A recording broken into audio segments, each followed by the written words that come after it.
Hi friends, ಇವತ್ತು ಮೆಕ್ಕೆಕಾಯಿ ಪಲ್ಯ ಹೇಗೆ ಮಾಡೋದಂತ ನೋಡೋಣ. ಇದನ್ನು ಎಲ್ಲರೂ ಉಪ್ಪಿನಕಾಯಿ ಹಾಕ್ತಾರೆ. ನಾನು ಪಲ್ಯ ಹೇಗೆ ಮಾಡೋದಂತ ಹೇಳ್ಕೊಡ್ತೀನಿ. ಇದಕ್ಕೆ ಬೇಕಾಗಿರೋ ಇಂಗ್ರೀಡಿಯೆಂಟ್ಸ್: ಕರಿಬೇವು, ಈರುಳ್ಳಿ, ಕೊತ್ತಂಬರಿ, ಶೇಂಗಾ ಪುಡಿ, ಬೆಲ್ಲ. ಸಣ್ಣ ಪೀಸಸ್ ಆಗಿ ಕಟ್ ಮಾಡ್ಕೊಂಡಿದ್ದೀನಿ. ಒಗ್ಗರಣೆ ಹಾಕ್ಕೊಳ್ಳೋಣ.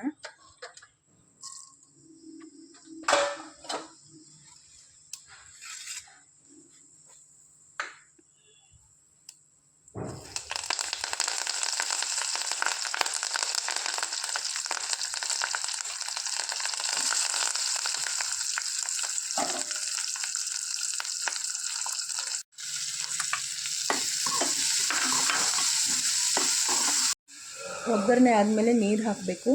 ಇದಕ್ಕೆ ಶೇಂಗಾ ಪುಡಿ,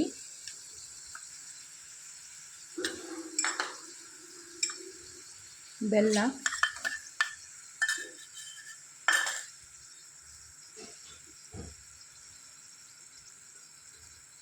ಖಾರದ ಪುಡಿ,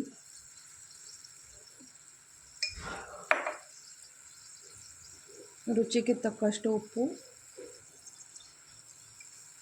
ಹಾಕಿ ಒಂದು 10 ನಿಮಿಷ ಕುದಿಸ್ಬೇಕು. ಇದನ್ನು ಪಲ್ಯ ರೆಡಿ ಆಗಿದೆ. ಈಗ ಇದಕ್ಕೆ ಮೇಲೆ ಕೊತ್ತಂಬರಿ ಹಾಕ್ತಾ ಇದ್ದೀನಿ.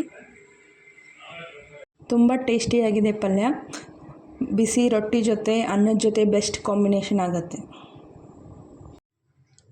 ನೀವು ಟ್ರೈ ಮಾಡಿ, ಚೆನ್ನಾಗಿದ್ದರೆ ಕಮೆಂಟ್ ಮಾಡಿ.